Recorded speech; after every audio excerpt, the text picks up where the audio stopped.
We are live. What's up, everybody? It's G Mr. Drew here to welcome you to another episode of the Glowczewski Experience. This is going to be episode 155. Continuing the photo bash. Hopefully, this one will be a little more,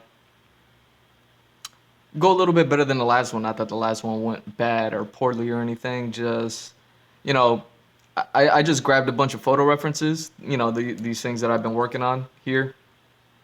And some of them work better than others with all the bashing that I'm trying to do. And yeah, the last one was probably like the least favorite. You know, I don't know. I don't know what else I could say. Either way, hopefully this one works out nicely. So yeah, let's just get to it. I got Film Comics Explained. He's playing Resident Evil 8.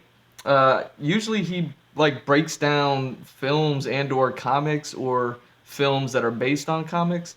And I thought he was doing a video breakdown of Resident Evil Village, and apparently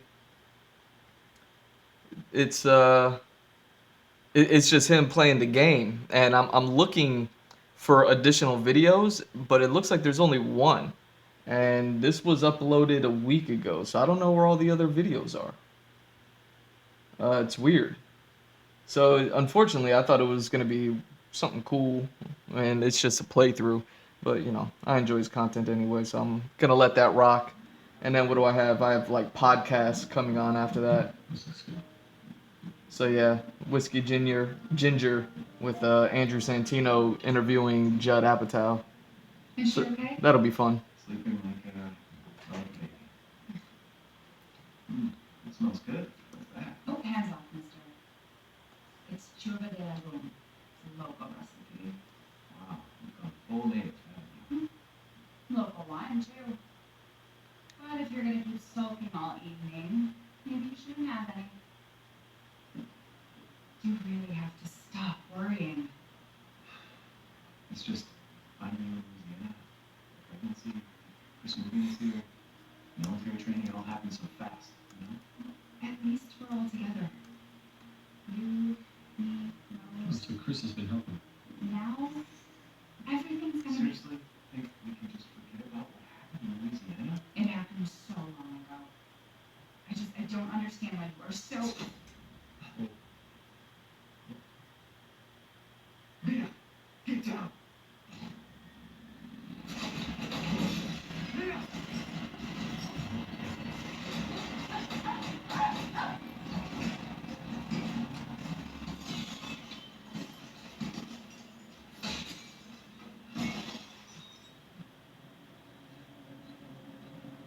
What is going on? Oh, God!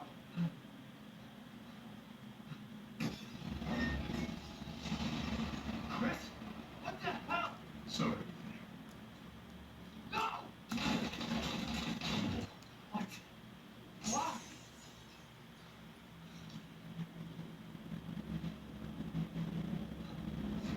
Wasn't obvious? I'm so confused. Come on, move!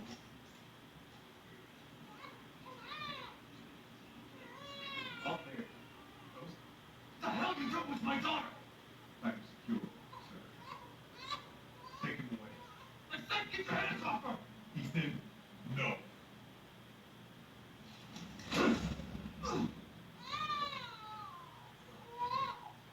Rose. You know. Yeah, 200 was too strong.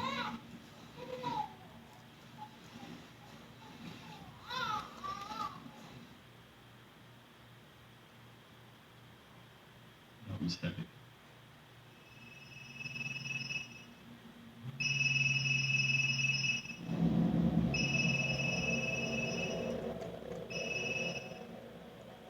Hey, Doc.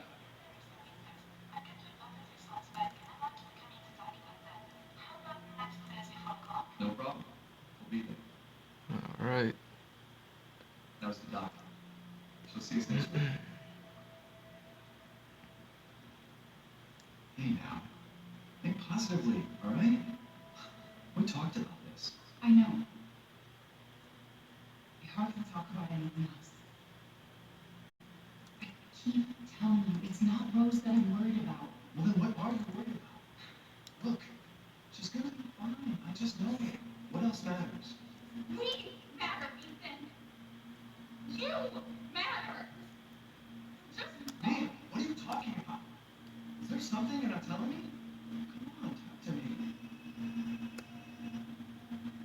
Damn it. I have to take this.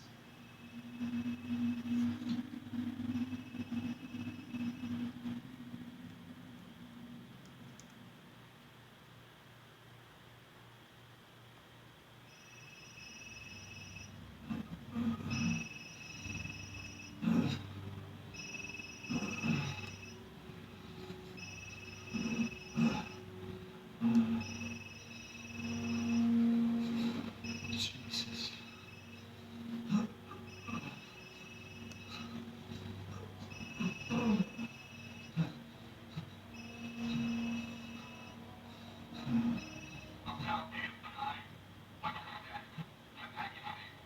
What are you talking about? Where's Chris Redfield? And Rose?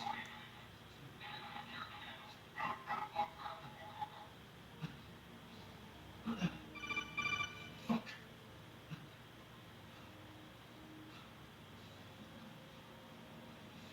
What the hell happened?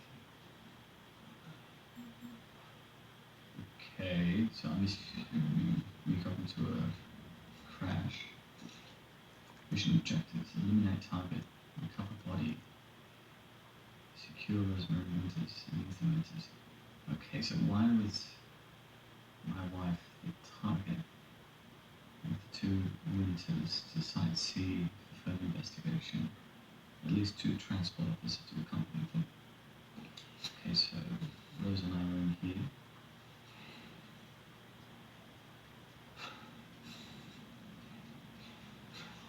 There's one other dude, so there's one. Who the hell's the other officer?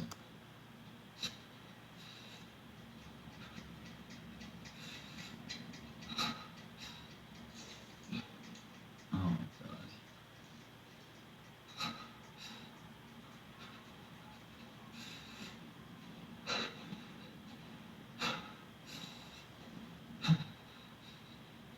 This is so fucking creepy.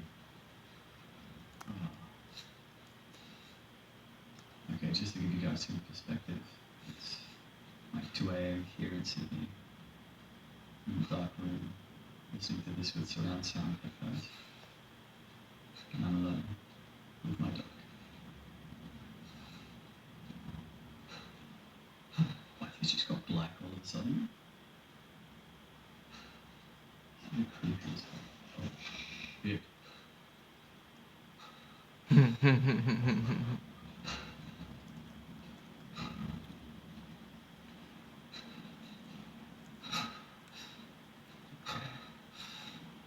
So far so good.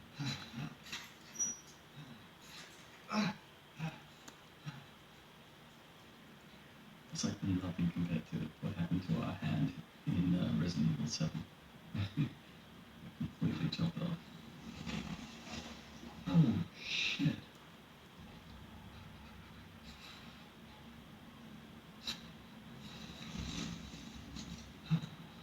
Sounds are coming from everywhere. I don't even know if I'm going in the right direction. I can't see any footprints. Jesus. Oh my god.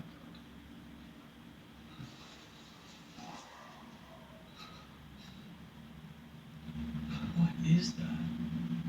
Is that a crow? There's one giant crow. Okay, so we've got some tape. Jesus.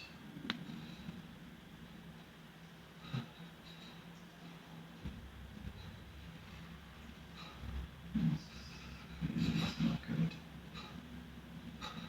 Oh my god. Jesus.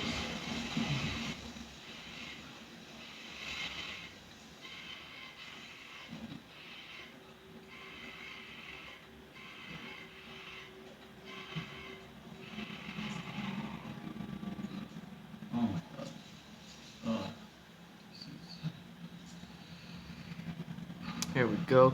Sorry. You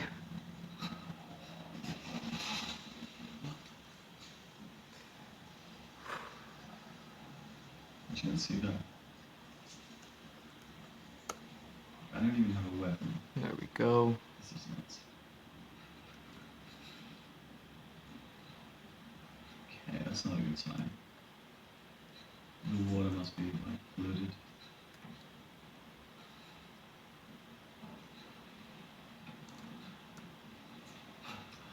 I don't like this.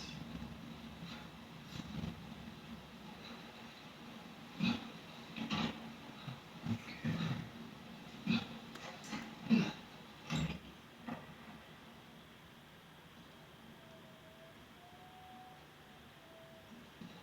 I don't like the quiet. It's too goddamn quiet.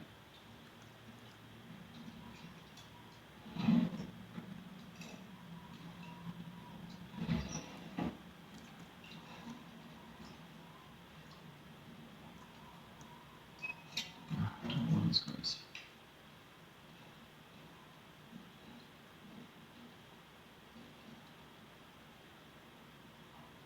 Garlic. Fungi. Blood. Medication. Oh. Okay, so we're in somebody's shack.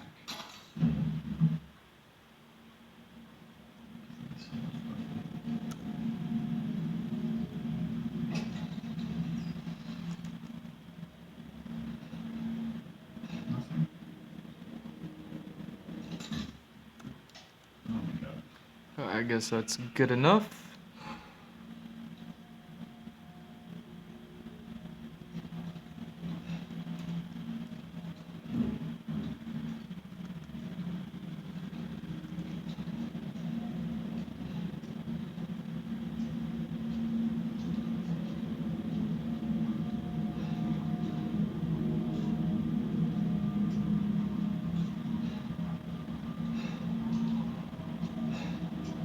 Oh, not liking it.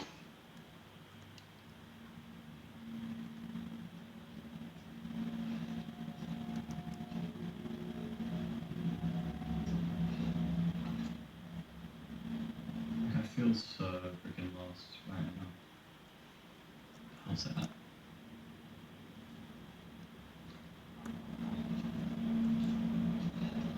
So we've moved. Jeez. We've moved to Eastern Europe with the help of Chris Redfield. I've promised my character Ethan is taking some military training. All of a sudden, Chris is shot my wife and taken my baby. And crashed.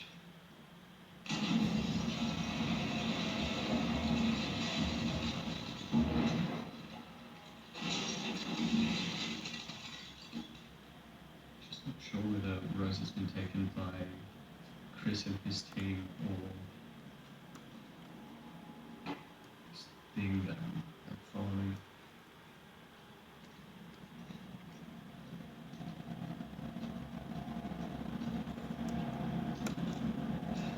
Literally nothing. Like I found nothing.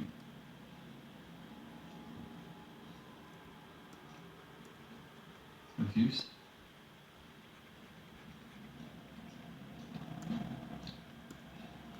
Okay, let's go. Let's go. Okay, that was upstairs. A second ago.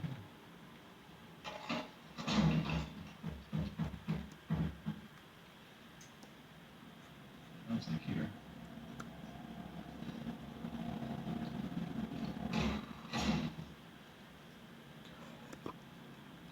Let's go.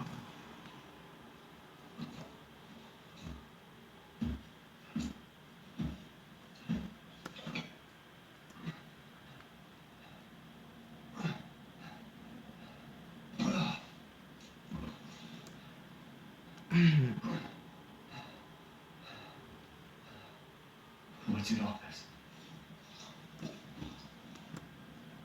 Someone just burst through the door. That is insane.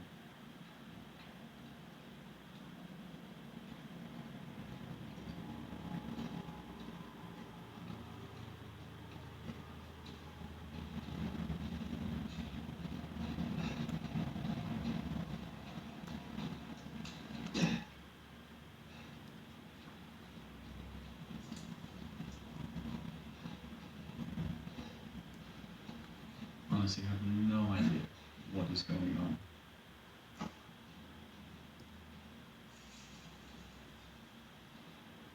I hear a footstep and I see a rep. Up is down. Down is up. Oh wow.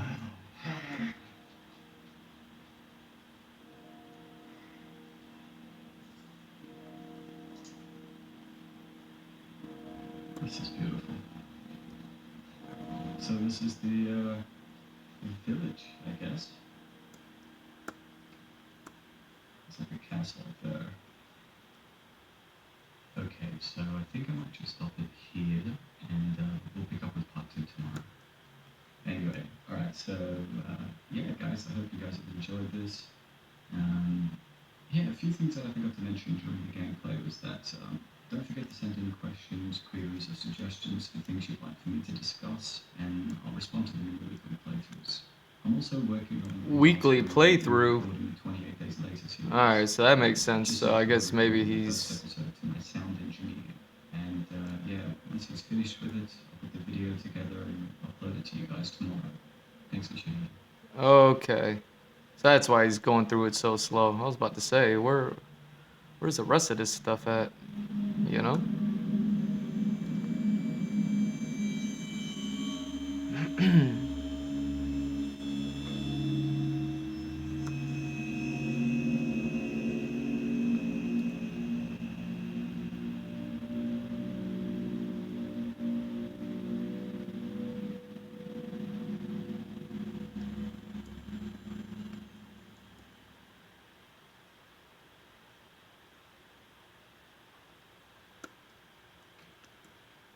Back to the show. Like I always say, please subscribe, hit that notification bell so you know when we post. But we post every single Friday. We don't miss. Very excited about what's going on. I'm putting up a bunch of new tour dates. You got to go to andrewsantino.com to find all that stuff. I'm going to be in Atlantic City at the end of the month. I'm going to Madison. I'm going to Boston. I'm going to Nashville. I'm going to Houston. I'm going to Houston in July. I was just there, and I'm going back. And then we're adding a ton of new dates. So go to andrewsantino.com for all that information. That's where the tickets are. Don't buy them anywhere else but from andrewsantino.com.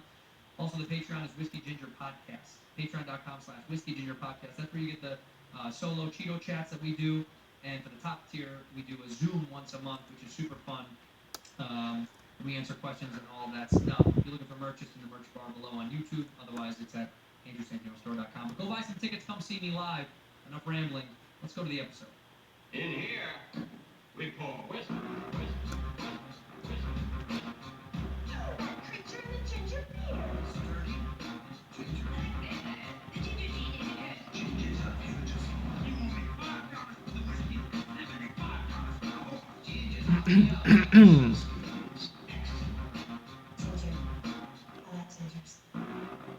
Ladies and gentlemen, welcome back to Whiskey Ginger. My guest today is one of my favorite people on earth. I say that for all my guests, but actually, I mean it once again today.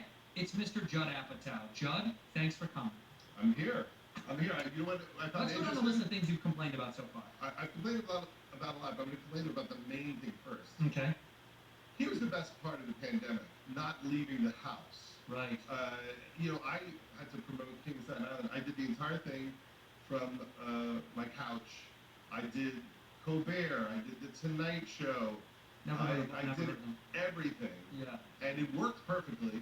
People enjoyed it, and then I come home from a long shoot in England, and you say you have to come to the Valley, which is everything that I so enjoy not doing. Correct. Yeah. Like there's nothing good about the pandemic except not coming to the Valley, and then you're like, yeah, it kind of works better for the Valley, and I really only said yes, assuming it was one of those Zoom things like Colbert. You could have bailed. You could have said, well, and I didn't fail though, which says something about it me. says a lot about you. And here's the thing. I'm not going to make fun of those guys, but I'm about to. The reason those shows are failing so miserably is because the Zoom stuff doesn't work. People want to see people together. They want to know that you have a human interaction. Yeah. The computer thing is so devoid of any sort of like prior relationship. It takes away anything fun, and I don't know. It's why Conan is quitting. I think it's why those shows are grasping at straws a little bit to like stay on the air and stay relevant. And I'm not shitting on them as much as I think there's a big disconnect in late night shows. I think people see it at home because they're privy to this world. They're like, They don't like each other. They don't know each other. There's no relationship there. I'm gonna go the other way. I'm gonna say they're better now. Oh, you? Oh, really? Yeah. I'm gonna say Well, the they're ratings better. would disagree with you. I love stripping it down, removing all energy from those shows. Oh, good. I like Yeah. it. I like seeing people without their makeup, Yeah. playing an acoustic guitar without the band. That's what's happening right now. That's what I'm saying. I think it works on those talk shows to just see everyone vulnerable, Yeah. weak, maybe even a little sad. Mm-hmm. I've enjoyed some of those interviews. I haven't thought I wish there was a whoop and holler crowd, although I do know what you mean. I mean, I think that What are your most memorable? Who were the most memorable guests from late night shows in your opinion? Like I'm. I've watched as a fan. Yeah, because I'm a late night. Carson was like I was addicted as a kid. Me I was too. obsessed. My mom used to like Yeah. tear me away from Carson. Yes. How old are you? 37. Okay, so I'm 53. No, we know. I'm not wearing it well, but so I got more Carson years than you. Way more. Yeah. And maybe a little more of the 70s, Yeah. cornier George Gobel-esque Right. era of Right. the Which Tonight I Show. enjoyed watching. I did rewatch all that Yeah, stuff. fantastic. So what do I think of when I think about the great talk show moments that pop into mind? I will tell you. In the world of Letterman, Yeah. obsessed with the show. Watched the morning show as a kid. Mm-hmm. It was on, I believe, it started maybe in the summer. I just saw a lot of it because I just didn't go out and play with people very often. And was maybe, I don't know, 12 or something when that hit. Right. So I was very aware of when that was ending. So he had been canceled. And there was an awareness that he was going away, and the show talked about it. And I had never seen that before. That was a big deal back then. A guy with a talk show making fun of the fact that he just got shit canned. Yeah. And the show embraced the concept of we're screwed, Right. and did the big finale episode, and that was really, really funny. He used to have guests on who were fake guests, and there was one guy who used to come on, and he would pretend to be an author. And so you would think it was like Tom Oof. Clancy or something. Mm-hmm. And then in the middle Oh, of the infamous he'd one lie, sneeze. I'm sorry, I lied. I'm not Tom Clancy. I'm a very dead man. And he would run off. And they would do it like once a week. Yeah. They'd have this guy come on. And I used to love Brother Theodore, all the fringe guests of Letterman. Right. You know, when James Bernhardt used to be on in the early days. Harry Shearer used to be on. And then he switched to CBS. And when he switched, there was a whole category of people that he did not put on the CBS show. Like, it was more commercial, so you Because weren't going to CBS have had their that. hands on it. Yeah. Exactly. And so I love that early Letterman when you can't get the great guests. Yeah. So you get the great guests. Right. Well, I said, I think I said it on, I don't know, I said it on another podcast, but Warren Zevon, I'm a huge fan of, and when him and Dave had that interaction, it was stuff like that that I love, that I missed, right? And I'm not saying the new shows are garbage. I just think you miss this very friendship element that isn't all about rating roping. It's more about like, well, I know these guys actually appreciate each other's work, and there's something real there, and you're not going to know everyone you have on a show, but with like someone like Warren, or even Harmony Korine, right? Like, Harmony got all that flack for going on there, but he had him on 4 more times.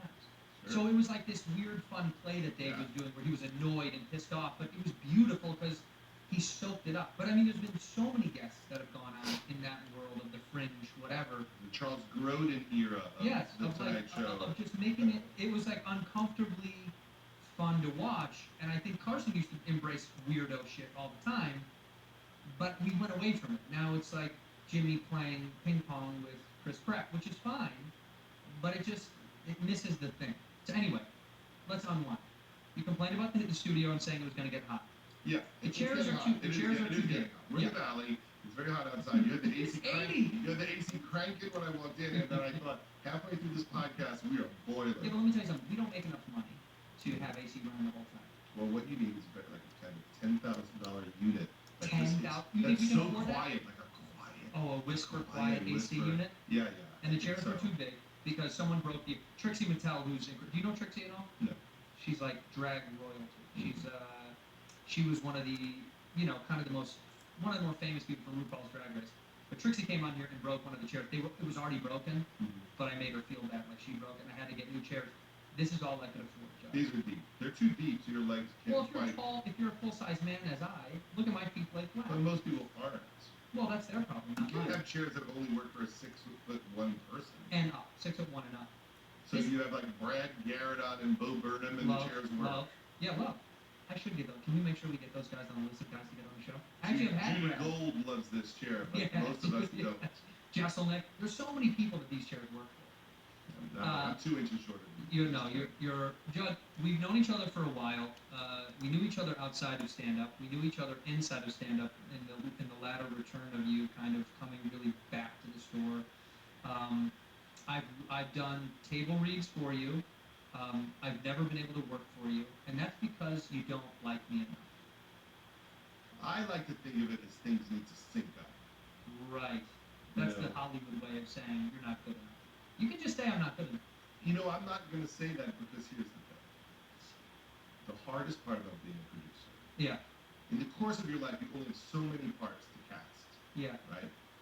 And you like a lot of people, such as yourself, but it has to line up. It has to sync. For instance, What do I need to do? Do I need to get you need tattoos? to just somehow magically be right for something. For instance, I just made a movie. King of Staten Island. No, I made a movie called The Bubble in England, About people during the pandemic. trying to shoot a movie. Yes. Could have been that. And Fred Armisen was in it, Love him. right? So it sunk up. It sunk up. It sunk up. But I had Corona. Don't you think using a guy that had Rona for real life experience would have been nice? Throw in the guy that had Corona. It would have been better. See? It would have been a little bit of reality. You would have almost been a consultant. And I could be hired for that. I'll take anything at this point. But you enjoy the acting. No, I love it, and I've always respected and appreciated you and your work, and that's why I always enjoy whenever you hit me up and was like, "Will you come to this read?" Because I always wanted to see what you had going on, and I'm not placating. I really do mean that. We were talking before, Fancy and I were talking about, your resume, and I mean, look, some of the greatest stuff that I've liked as a comic. You've made some really wonderful stuff, and including the newer stuff too. King of Staten Island was great. Thank you. It was great. Is this bubble going to be good? I can't vouch for that. You don't know. Here's the thing. I don't know. I'm in Yeah. editing right now, And it might be good. and you wrestle with it, and you think, is it in there? Yeah. Is it in there? But sometimes you make stuff and you don't know. Like, No. or have you ever made a show like Freaks with Freaks? Yes. You knew the whole time. It's not so much that you know. Sometimes you know that you would like it. So there's a couple of levels. One is, do you think you can get to the place where you think it's great? Right. Then it's like, is that result what anyone else would agree with Right. as being great? And then it's, will it kind of transcend, and will a lot of people jump on board? So sometimes I'll make something and I'll think, well, it might just be a cult hit. I like this, but I don't think this is mainstream taste. Yeah. And other times you happen to connect with a lot of people.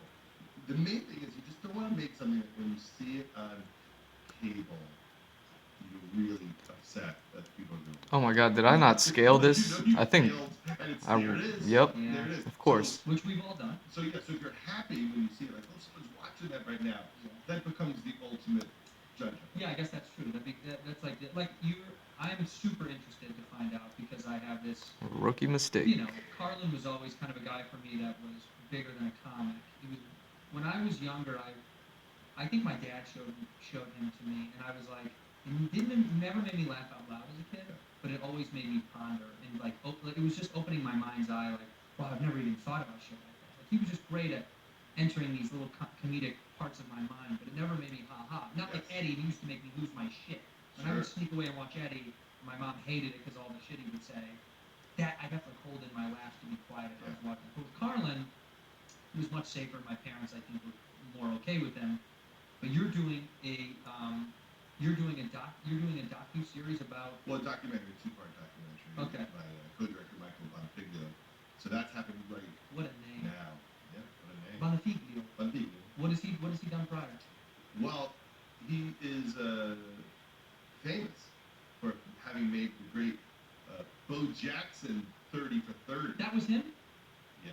To show Bo shooting arrows with his feet? I mean, he's done a lot of things. He produced the Gary Chandler documentary. For me, we co-directed the Doc Gooden documentary, the Dallas Strawberry Doc Gooden documentary for 30 yeah. for 30. We did that together. And we did a documentary about the band, the Avett Brothers, together called May It Last. Very cool. He's very talented man, and he just also directed the Patrice O'Neill documentary. Oh my gosh. But So yeah, so we're in the middle of that now, which is fascinating because obviously when I was a little kid, that he was the guy, class clown. Right. You know, I grew up at the prime of the '70s version of George Carlin, and then it got lighter for a while. It became like place for my stuff, all that stuff. Yeah. You know, Yeah. what's a suitcase? I mean, like all that stuff. There was like a moment with George Carlin where we were all quite, unsure where it was going to go, and then suddenly it went really dark. The last three specials, which I always loved, and I think modern life has proven him correct on almost everything Totally. that he said. So the documentary hopefully will be a journey through history, also through his eyes as someone from the 50s, 60s, 70s, all the decades and how he morphed as the world was changing. We have a family friend who used to be his wife's assistant, and would say that he had this like lab of his jokes and was extremely particular about the way he would like articulate everything. So he wrote down every word. Like as most stand-ups, a lot of us don't write down every word, but he wrote down every word, and apparently he used to repeat it over and over and over and over, like to a point where it would drive her crazy. It was like, stop! You've said the joke 1,000 times. But he would do it because he just liked the inflection differences and the intonation. And I think that kind of chaos is like what you see in Kobe or Tiger or these great athletes. It's like the repetitive chaos is what makes them kind of the greatest, which just, it reminds me that I'm never going to be that great, which I'm comfortable with. Because I don't have that thing where you're like, oh, I can't lose my mind over the repetitive nature of the particulars. I can't do that. I don't do, well, in terms of movies, I don't do that with movies. I don't write a script and make it perfect and shoot it. There we I go. write a script that I feel like has the So let's see where outline we're of at. what I wanna Started do, there. and then I want to improvise and play and rewrite on the set, and I want to Started find there. something in the moment. Right. I used to be Here's where much we're more at. anal Okay. about getting it perfect on When you were the young page. as a director and producer. And also, I didn't like working that way because you get an editing and you realize, oh, that joke I was sure was good wasn't good. Right. And then now I'm in editing, I have nothing to fix it with. Yeah. So I rather on the set get 5 jokes at every spot as opposed to 1. And work with super talented improv. I mean, Yeah. the people that you've elected to work with, it said, I ran into Chris Witowski Oh the yeah. other day. Well, I ran into him the first time. We kind of didn't really know each other. We ran into each other at CBS Radford. And he was like, hey, man, you're great. I said, dude, you're great. Because I do this thing where, and people that don't know, Chris was on Love. He's hilarious. I don't remember the character's name because I'm not good with that. Yeah, how can I you? move on so fast. Yeah, you do. Yeah, you're already on here I right now. remember Chris.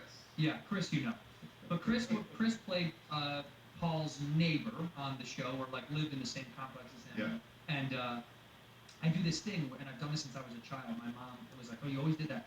If I was watching something on VHS and I found it like hysterical, I'd rewind it and do it again, and rewind it and play it again. And with technology, the best part is, I can just Netflix 15, 15, 15. And I will do this to a point where like my wife loathes me. But there was a scene, and I want to ask you, you might not even remember this, but I laughed so fucking hard, I had to watch it for like an hour straight, that Paul is trying to throw something, a shoe. Oh, Chris had thrown a shoe, and it had hit the window to get his attention. And he goes, why did you throw a shoe? You could have just texted me. And he's like, I don't know. And he continued on this like beautiful banter about whatever they were going to do that night. And then Chris is like, did you throw back my shoe? And when Paul throws it, he does it in a very like unathletic, on purpose lob, and it misses. And Chris very like pleasantly goes, "Oh man!" Like it's a big deal, but it's not a big deal. But the moment that killed me was, and I gotta know this wasn't in there. He looks down on the off the balcony with the shoe, and he goes, "Oh, there's other shoes down there." And I was like, "That is what a great, brilliant ad of this insane little snippet." So I watched it over and I told him how much I loved that, because I was like, that's the kind of stuff that makes TV just amazing. Well, there's no scenario that's not improv. Right. And that is what I like about working like that. Yeah. Because I feel like people have their own rhythm, and so to force them into your rhythm feels wrong. Yeah. So to say to Chris, we're going to create the situation where you could do your thing, and we want to hit these beats, and we like these jokes, and we'll try them, but you also can play and drift off. That's when you get great stuff. Mike Mitchell was on that show too, Yeah. and he would do the same thing with Claudia O'Doherty. He was so funny from the voice. Mm-hmm. And He's very, very funny. that's my favorite thing because I'm proud when I write a joke, but I'm just as proud at creating a scenario where someone else can think of a joke. That makes it even stronger. Yeah, I mean, as long as it happens. I always say to everybody, I'm the anti-Aaron Sorkin. I want to write none of that. Hey, if you're looking to create your idea into something reality-based, go ahead and use Squarespace to create a beautiful new website.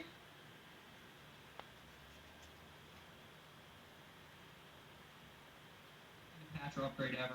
It's free and secure hosting and has built-in search engine optimization with incredible analytics to tell you what's really going on your site, of who's searching, what they're buying, what they're purchasing, what they're looking at, what they're clicking on. It's powerful e-commerce functionality. It just lets you sell pretty much everything online. And the new way to buy domains and choose from over 200 extensions. Pretty impressive. If you're in need of a website, do yourself a favor like we did. Go to squarespace.com/whiskey for a free trial. And when you're ready to launch, use the offer code WHISKEY to save 10% off your first purchase of a website or domain. Again, squarespace.com/whiskey. That promo code is WHISKEY for 10% off your first purchase of a website or domain.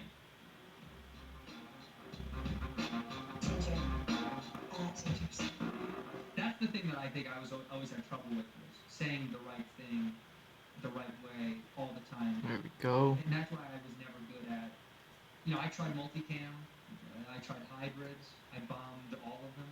I mean, they're bringing back How I Met Your Father, The Spin-off How I Met Your Mother. I did the original pilot, which was, light it on fire and hide it, bury it, and kill it. It's on the internet somewhere. And what do you think went wrong?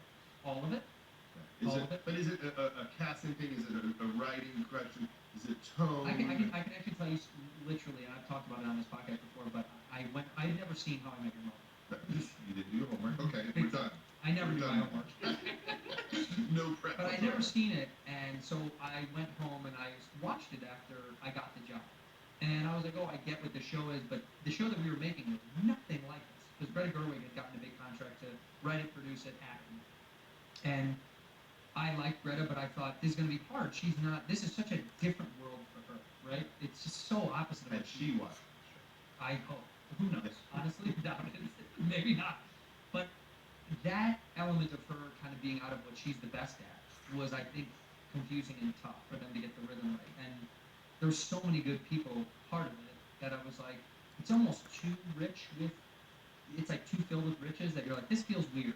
Like, even the first day, Pam Fryman was directing it, and she was like, this feels like this is going to be great. And people were chatting like, where are you going to live in New York? Because the guys had moved to New York. You always have to have that talk. Yeah. You always got to Where count are you your going to live in money. New York? Yeah. What are you going to do? Because the great thing about sitcoms is you do these pilots and everyone knows what they'll make for this series. Right. Right? So you find out even before you get the part, you have to sign a contract when you're auditioning. That's like, you're going to make $30,000 an episode, but you haven't gotten the job yet. Right. So you can start fantasizing about your Like, world. what am I going to do with all this money? Yeah. Yeah. And every pilot, people think that you nailed it. Right. There's no pilot that gets shot where everyone's like, that really didn't work. Everyone is sure This what's one. happening. That was This was the one. And we all knew. It was very a vibe amongst all of us. I mean, we all kind of talked in our own little separate groups. Yeah. I mean, they had hired and fired 3 different girls to play her best friend. not a good It was I was like, what's happening? And it tumbled through this thing. But anyway, they're bringing that show back. And you have to start it. And I am Greta's part. Yes, I have to be the female lead. But Meg Ryan did the voiceover for it. I mean, the amount of people they put behind it. And I'm so blank-minded, but Emily, she did Will Forte's show, The Last Man on Earth. Emily, she's a great producer writer. Oh man, I feel like you'd know her, so you would know her. This is gonna kill me. Yeah, she was a part of it. And she's so brilliant and a great joke writer. The problem, going back to what it was for me, was they wanted to hit these jokes so on the head because CBS was very stringent upon all of these little elements being perfect. And I felt the whole time how bad I was. As a comic, I prided myself in telling jokes at good timing. I was so bad at this timing. It was hard every day. I'd go home and be like, man, this is not. That reminds me of a story I told before, but it still applies, which is when I first moved to town and I was going to USC and I was doing stand-up. I would do stand-up at Sammy Shore, Boyd's dad, Yeah. had a little club that I booked for him when I went to college. Where was it? It was called Sammy's by the Shore. It was on like Admiralty Way in Yeah. And some agent saw me, sent me to an acting coach, wanted to send me out on pilot season, and Wow. I'm 19 or 20 years old, and very excited. But I've never acted before. Literally never said a word of acting before. Mm-hmm. Nothing. Not a school play. Nothing.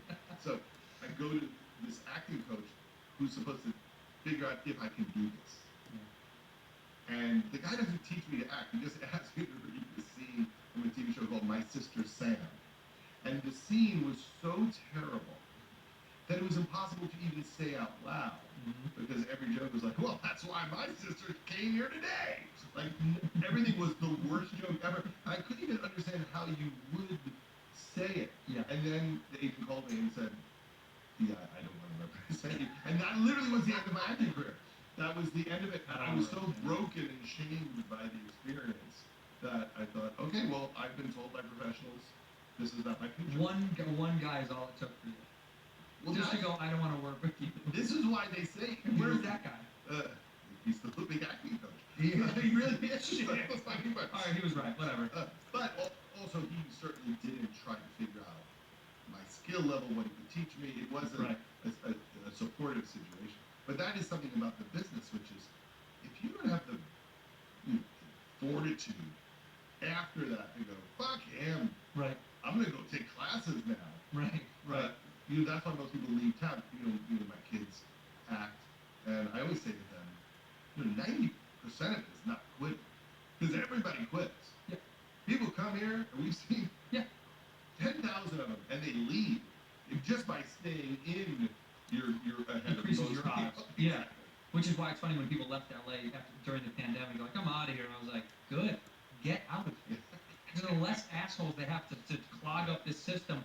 It is a game of longevity, which is also proven in my first love, which has always been stand-up, is it's longevity, it's skill set, but like the best comics typically make it later in life because it's a long play game. It's hard for guys that you know and you've worked with in the comedy world. There is a very rare few, someone like Bo that you brought up, who made it young because of his talent, and now has kind of stepped away a little bit from stand-up and focused on other things.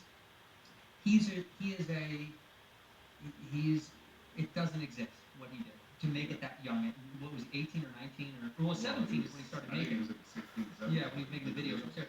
And I think that he is an exception to that. Like most comics that especially guys that are close to me, Burp, someone who made it later, Sebastian, like guys that are really hitting their strides. It just takes a long time to stay in, which is funny because you walked away for a while and then came back, and then I would see you all the time at the store with a Bible-sized notebook filled with notes falling out of it. I mean, it was such a cartoon version of Judd coming to the Comedy Store. I was like, here comes Judd, like papers flying out. Yeah. Like I feel like a bully pushed you and you had to pick them up fast, and you're like, I'm late for the set, and you were like running off stage. Like that was always I think part of what you liked as an outsider, I might be wrong. I think you liked the hasteness of like getting up. It was like you were almost always like, go and get up, and that helped the performance a little bit. Yeah, and also I think one of my issues just emotionally with creativity was this belief that I'm not interested. And so I have to fight through that to do stand-up. Right. And even to write about personal things. It took me a long time to think, oh, I'm interesting, or at least my life experience is relatable enough that people want to know about it, and they relate to it in some way, even if it's something as simple as marriage or having a baby or things like that. But my instinct in my head is, who gives a shit? No one gives a shit. Just shut up. That's all of us. I think so. I feel like that a lot. It's a pretty loud voice. So doing stand-up is almost a way of programming my brain to have some self-esteem and to think that I have something to say. And now it's debatable how much self-esteem I deserve to have. But it's helpful for me to get up there and do it. Although I have to say, during the pandemic, I didn't write one joke. No. Not Pete Holmes one just had joke. talked to me about this. That he came and we did a set together at this Supernova, this show in Hollywood, and Pete and I have never really known each other. We know of each other and that kind of little comedy thing. We're like, yeah, we know that guy, but he was like, man, what have you been doing? Like, where have you been sneaking up and getting sets? But I was like, I did write a bunch of stuff during it, and then I tried it out where I could. And he was like, I don't know how you've been doing it, because that's I tried to write a bunch of stuff. A lot of it was trash, and so but a lot of it had notions of things that I'll add later. That's my thing. Is like I'll write a bunch of bullshit, but maybe like 5% of it will have a nugget of a thing that'll lead me down a better path in the But future. but I felt like the world had dropped out, right? Yeah. So to me, the idea of writing stand-up and also writing anything felt like, let's say there was a nuclear power plant in LA that had a meltdown, Mm. and You can only hope. most of the city didn't exist. But yet, we all thought in a year maybe things would get back to normal. Can I write about my observations of normal life and Yeah. my family while the wreckage, I'm still walking through the Mad Max wreckage. So the movie I wrote was about people trying to shoot a movie during the pandemic because I couldn't get out of the head of well, I'm in this now. I can't just talk about the bullshit I always talk about because that world actually doesn't exist. Yeah. Even the world of my kids and trying to get along with my kids and them having, boyfriends and how I relate to it, it just felt like, well, that's for later, I guess.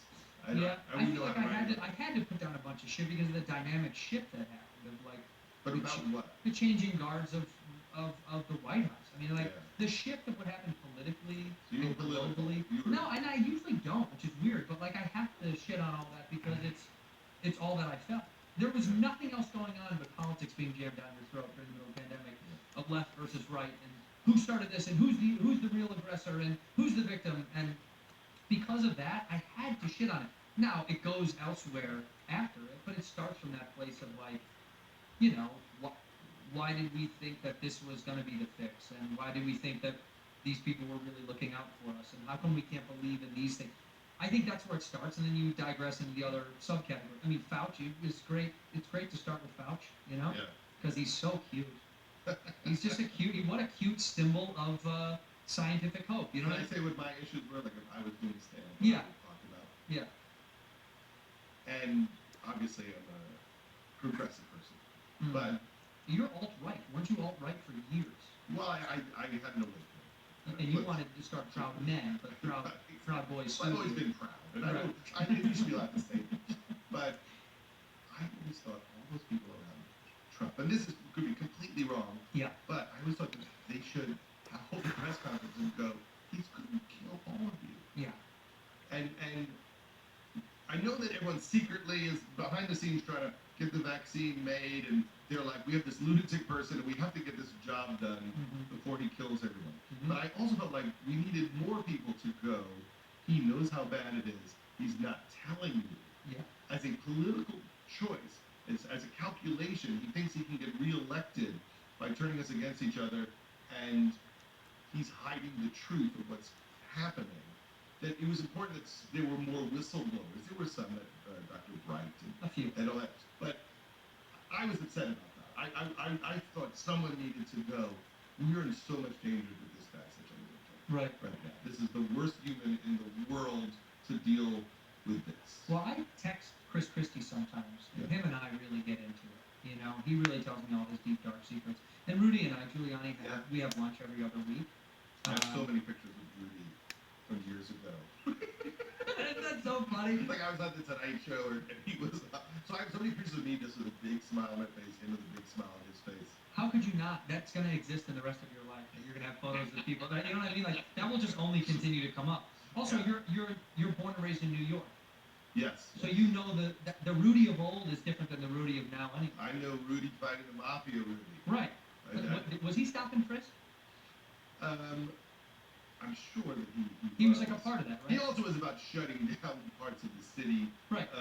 that have both the arts in them, but also the seedier part of the city. So people thought Yeah. the city really changed and was somewhat Disneyfied. Right. That's right. That's why they. But I don't know if you could really fight to keep your porno theaters. So I'm not sure You could. ultimately what it could have been. We do it here in LA. Yeah. Stubbs Theater, man. I gave them $10 grand so they could keep those doors open, which is Yeah. why we don't have AC in this place. Yeah. Because that's you why get so much money. to Stubbs Yeah. Theater. Well, dude, somebody needs to. You need a place to go to watch. I think it is weird that Stubbs Theater. I used to live there, next to there in West Hollywood, not too far, and I thought the internet's been around for so long now I don't know why you'd want to go to a theater other than the communal aspect of watching porn together in a room, which I think Yeah. might be fun. I think there's something I've there. never done that. Watch porno with other people. No, but I remember Fred Willard got in trouble for being in a porno theater very late in his life. He did? Yeah, and I don't know why it was a big deal. I don't know if he was arrested or what happened specifically. But anyway, he was in a porno theater, and unlike other people, Just doing his taxes. one assumes, Yeah. like he's old school, maybe he just enjoys the theater space. Yeah. But then he went on the Tonight Show, I think, and just made jokes about it. He just did the thing no one really does. Yeah. He completely dismissed the controversy, made 3 hilarious jokes Right. about it, They were- and the world was like, yeah, that's Well, there's also, I think with that kind of stuff, it's not illegal. I mean, we live in this weird puritanical society where we do this thing sometimes where we judge the moral compass of people's decisions if they're not illegal.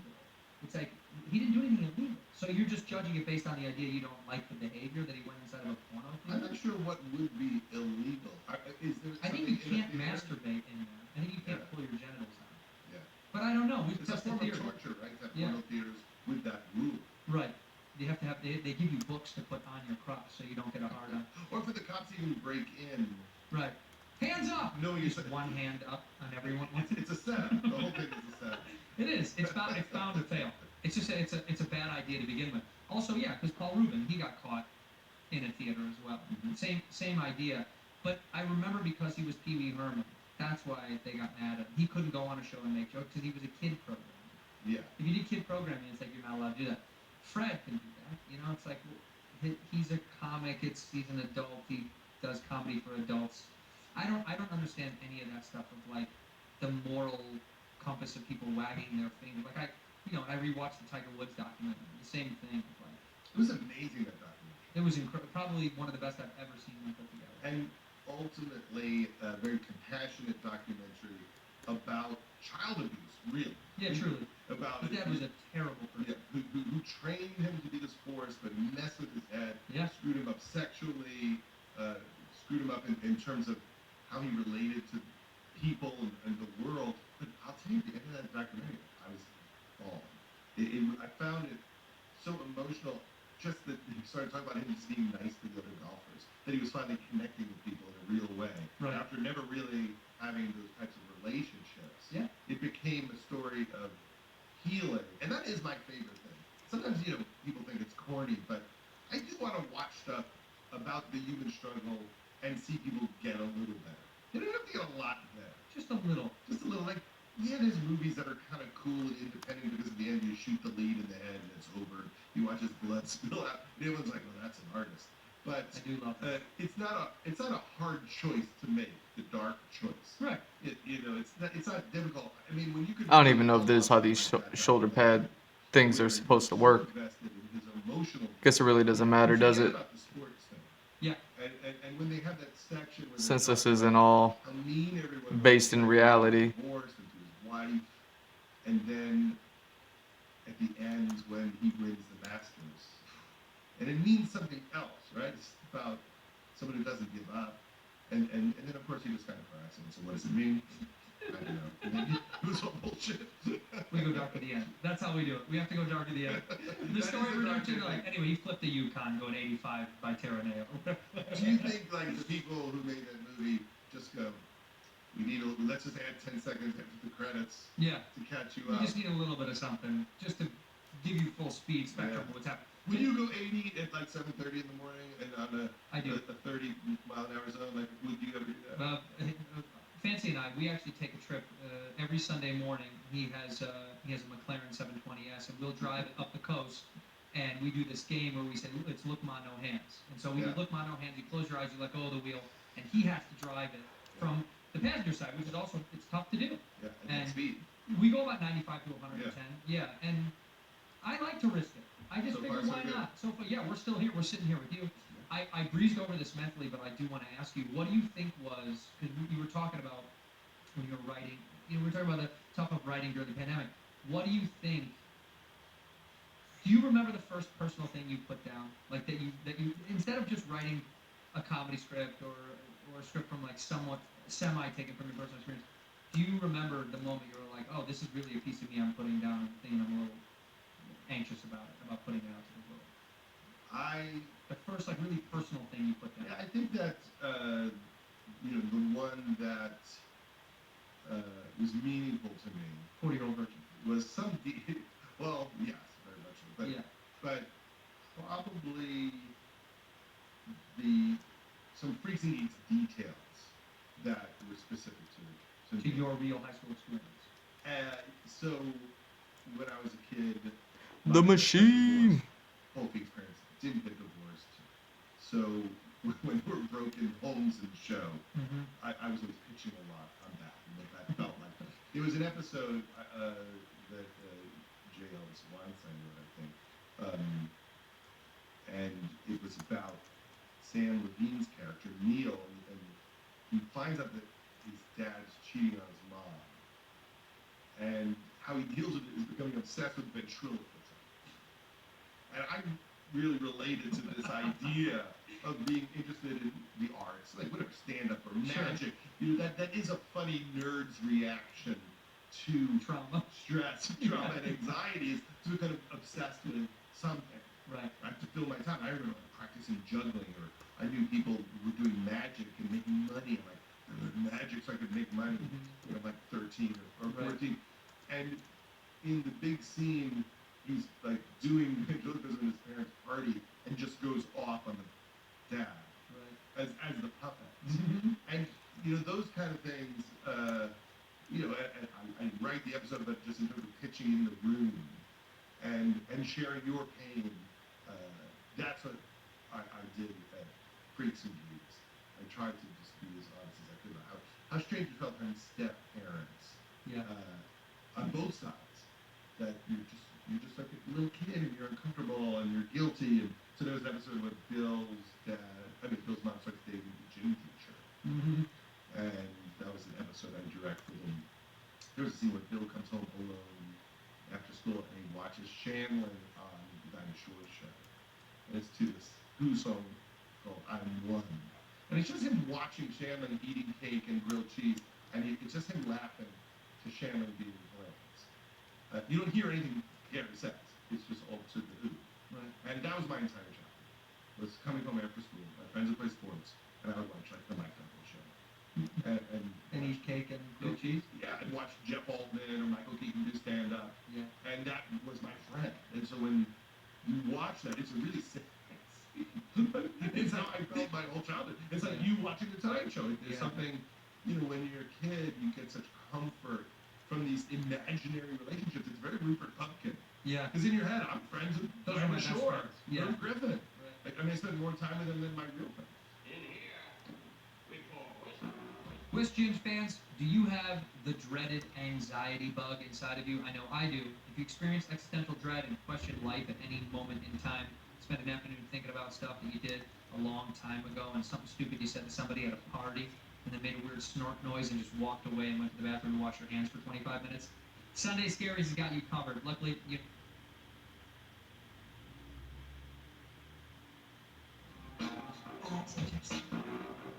When you say that, it's just you brought the image in my head because I used to eat hot dogs cold because I couldn't reach the microwave.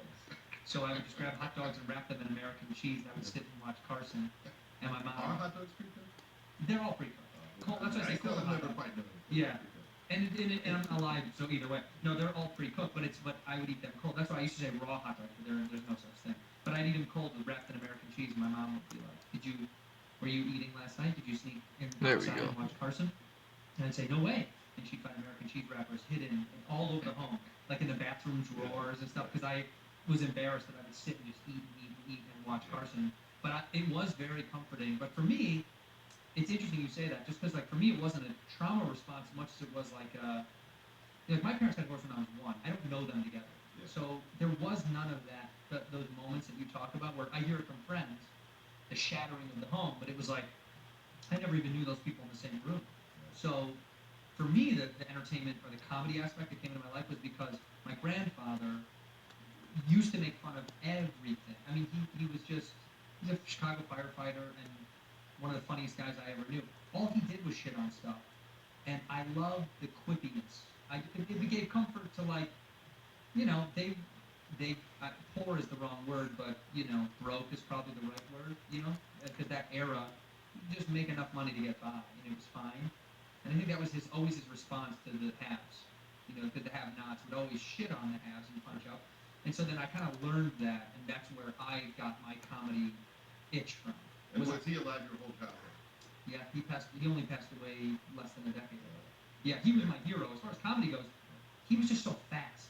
Like he could make a joke out of something quite tragic and quite sad. And I think that was just their response always to, what it was like being kind of always the poor working class have-nots. And being a firefighter, I got to be around a lot of firefighters by working with Pete Davidson in Staten Island, and they're just the greatest. Oh yeah. I mean, it's hard to even get across to people who haven't spent time with firefighters, and I hadn't before that. Right. We're living in a world of pure ego, so we're trying to be creative, but we're really feeding our ego and our career and our success. And to be around people who've made a choice to have this job, which isn't the greatest paying job in the world. No. A lot of times they have to have other jobs simultaneously to pull it off. And every day they go to work, and really all they're doing at work is trying to help somebody. Yeah. Every second of the day. That's their thing. And I said to one of the firefighters, is it boring? Because a lot of it is just, you go somewhere and nothing's really happening. It's Right. bullshit. Right. And the guy said, no, I know it sounds corny, but I kind of just like helping people. And it was so beautiful. And there's a spirit when those people are together with each other. They're also doing that for each other in the firehouse. Right. And obviously they're not perfect people. They have problems just like everybody else. But it's very different than what we do. Well, we're bullshit. Yeah, we're fantasy children. It was nice that that existed. Right. Because when people talk about 9/11, What is that? it's a day in history Oh. where there was a tragic event. I'll have to look it up. They would do that the next day. Yeah. And that's something that, when you're really around those people, the bell goes off and they run out and your heart pounds thinking, where the fuck are they going? Because while we're shooting in the firehouse, the real people are there working. Having to go out and call. And we're seeing them leave. And you really, you get scared every time. single time. And 9/11 wasn't a special day. It was any day to those people. They're always going to walk in that building. And they're going to walk in the building 2 days later, even after that happened. Yeah. And it takes a special kind of mindset to go, yeah, I'm going to put it all on the line for other people. And as a result of it, they have an amazing spirit. Mm-hmm. Yeah, they have to because they're sacrificial. They're like, oh, well, I guess this is my goal is to just take care of the thing and not worry about me second. I'm busy in the basement tying my shoes. I'm like, I'll be up in a minute, and the truck is gone. I'm like, shit, I missed you guys. That's me. Yeah. I'll stay and cook. That's why we hired Burr in the movie, because we needed someone like your grandpa. Yeah. We needed to have someone hysterical in that space to go, yes, there's something wonderful and selfless about it, but also they're just busting balls all day long, and they're so funny, and there's there's like a strange summer camp vibe. Yeah, no, to it is. Also. It's because the boys are back. Like whenever I used to run. By the way, you could have hired me as Burr's kid, but it's fine. Yeah, definitely. But I don't want him to hear that because we're not that far in age. But every time I used to walk past the West Hollywood Fire Department when I was going to like Lubitsch or something to do a set, those guys sometimes Jesus would Christ. late at Come night, on. like There we playing go. ball or hanging out in the streets just to like just have their night exercise.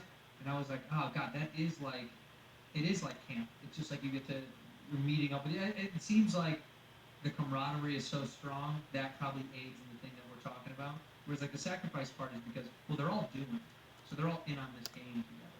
Yeah. It's almost And like you have to be in shape for each other. oh yeah, You have to be in good shape to save for those calendars. friend. Oh right, and and the calendars. You do need to be in good shape. Should we do a director, actor, producer calendar of regular bodies? Exactly. Why don't they do that regular bodies? They took a poll of I can't remember what magazine did it, but they took a poll of like from porn stars and sex workers, like OnlyFans, all that, and it was like 70-something% of women preferred regular dad bod, quote unquote, to guy who has too many muscles because guy has all the muscles. He's going to spend more time on himself than he ever would on you. And I was like, that's the influence that we need to be putting out there. I've been tried it my whole life.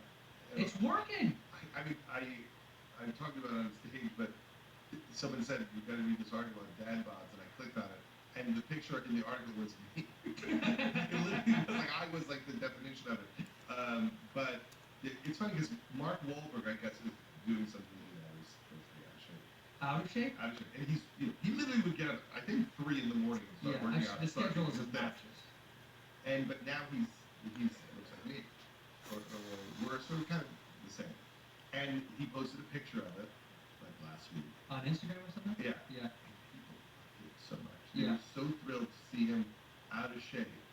And then I think Will Smith then posted his like pandemic out of shape. Well, he's doing a Body. challenge to get in shape. He's doing this whole like, who can? I think Will Smith is doing it because he's He's so. not offensive. Yes, he's so skilled and talented. He can go. I'll eat shit for a week and then watch me get in even better shape than I was in before. Yeah.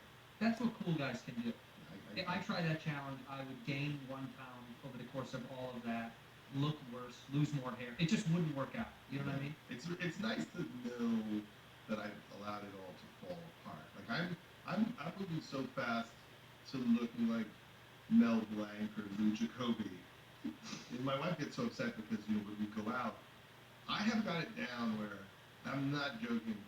From the moment she says we're leaving 5 minutes, I can take a shower and get dressed. 5 minutes. I could be in the shower in 2 minutes, put on my clothes, throw my hair to the side, put on deodorant, and be in my sneakers. And she ready to says- leave. Well, she's just so annoyed that it keeps getting reduced and reduced and reduced. She wants me to care more. Yeah, You know, but they do. They want you to care. they want me to care because also that's part of when you're married for a long time. There's this agreement that you won't fall apart. Right. Like, Well, I won't make myself someone you don't want to be with. So I are you have to upholding try. your end of the agreement? I'm the border. I'm right like she's not furious about it. I lost a bunch of weight during the pandemic, like 16, 17 pounds. I put on about half of it in the last few months. And there was a moment of pride where I saw 189 for the first time in decades. Yeah. And I was like, wow, I'm going to lose this man. Now I'm right back at 200, so I have to. You gotta I'm get trying. you gotta get a 189 tattoo on your wrist to remind you. Now girls have breathe on their wrist. You know that's what you need. 189 is your. What's your secret? What's your late? I've asked this to so many guests. What's your shitty late night, or your shitty guilty thing that you're like, well, this is why I gain weight because I can't get away from eating this shit. I could eat perfect meals all day and then be eating like nachos Alright, or just like chips, Alright. chocolate covered almonds, alright. Some sort of power bar that I've convinced myself is healthy but isn't. Right, it's just all sugar. Maybe I'll be like quietly pounding an enormous amount of raisins or something, but it's Yeah. just enough to never lose weight. Right. Like I It's have to consistent. eliminate that. Yeah, like if I could eliminate all of that, just like a piece of But salmon. you don't have a shit thing that you go to every time that's like a. This is the bad thing. Like ice cream is Yeah. my Yeah. late night. Yeah. I'm gonna eat ice cream. Like during the pandemic, early in the pandemic, there was a moment where, for the first time in my life, and it seems weird, but the first time ever, where I ate a pint of ice cream and then ate another pint of ice cream. That was as far as I've ever gotten. The bang bang. I never even considered it. Like, Right.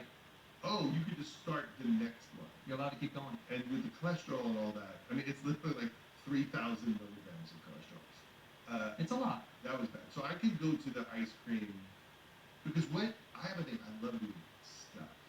Oh, you love feeling full. I love being full. I love like almost passing out from being full. I like when all the blood leaves my head and goes to my stomach. Like you know what it's from when I was a kid? I swear to God, we used to eat McDonald's like 5 days a week. We used to eat it all the time as kids. Yeah. And I would have 2 quarter-pounders with nothing on them. No ketchup, nothing. Just the meat and the buns? Yeah. Then I'd have a hamburger, nothing on it. A large fries, a small fries. God damn, I can't believe I just did all that without saving. And I would get so stuffed, and I loved it. I think all the rest. Oh well, I know I'm trying some new stuff with these, Why? I've talked about and still not hitting it doesn't- what I want. But I'm trying things out until I find what it is I'm looking for. What it felt like as a kid, where it did feel like there was some burger in there somewhere. There was. I mean, it used to be non-frozen meat. Once they learned they could freeze it, McDonald's was like, we're not paying for refrigeration anymore. We're gonna freeze the stuff. So there was glory days, I guess, of Of the McDonald's. So I think like I'm chasing my McDonald's high. Go to In-N-Out. That's the move. Just get one of those. I have ice cream at night, and I'm I'm a booze and beer drinker, and we're only not drinking now because Judd was drinking all morning already. He said no more for me. But I can't not have a beer when we go have like a burger. Like it's like I want to have a couple of beers and a burger, and I know that once a week I'm going to my favorite spot to go get a burger and a couple of beers. Yeah. And that added on to the other shit that I sneak in, it's always going to keep me in fluctuation. Like it just, Yeah. I'm never going to break out of that. I'd like to think one day I can stop that stuff, but it's never going to. I'd rather just die with it, you know?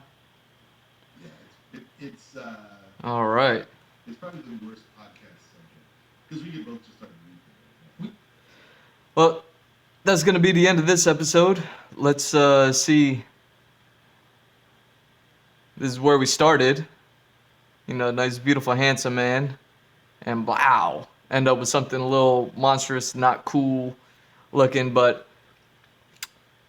still working with it. I don't know if maybe the mistake might have been with making the jacket blue or something like that. But either way, I don't know. We'll keep going. I was gonna throw a hat on, and then after I changed the hair, I said, you know what, just keep the hair so that way I can play with the colors on the hair a bit. But yeah, we'll see. I got a ton of these that I'm gonna be doing, so hopefully with every picture and every reference that I work on. The first one was a little too purple, like the whole image and all the lighting and everything within the image that I was working with was all purple. And if I had picked any other color, it would have been any other color. It would have been too much. So it was just too strong of this. And this one, yeah, that's what I'm saying. Because I'm not mad at the skin or the character itself, but that's why I feel like maybe the mistake was in the clothing. I don't know if there was something I could be doing with that to make this a little bit better, but who knows? I don't know. Maybe this is cool. Maybe it isn't. But either way, that's going to be the end of this one. And yeah, man, I'm at G Mr. Drew. That's at G Mr. Drew on all social. You can follow, like, and subscribe. And yeah, man, links are in bio along with my website. And, you can hit me up through my website. Any and all support is appreciated. I have merch stores. I have G Mr. Drew on Patreon. You want to hire me for some freelance character portrait stuff, I'm on Fiverr. If you're just catching me now, you're just watching me do some photo bash stuff, but you can check out my YouTube channel. You can see all the past streams where most of the time I'm actually drawing, but that's why this is called character ref creation. I'm just creating references for myself, and yeah, it's an interesting experience. But either way, love you all. Thank you for stopping by. Thank you for watching. And I'll be back to try to find what it is I'm looking for with this. And yeah, man, hope to see you there. All right, peace.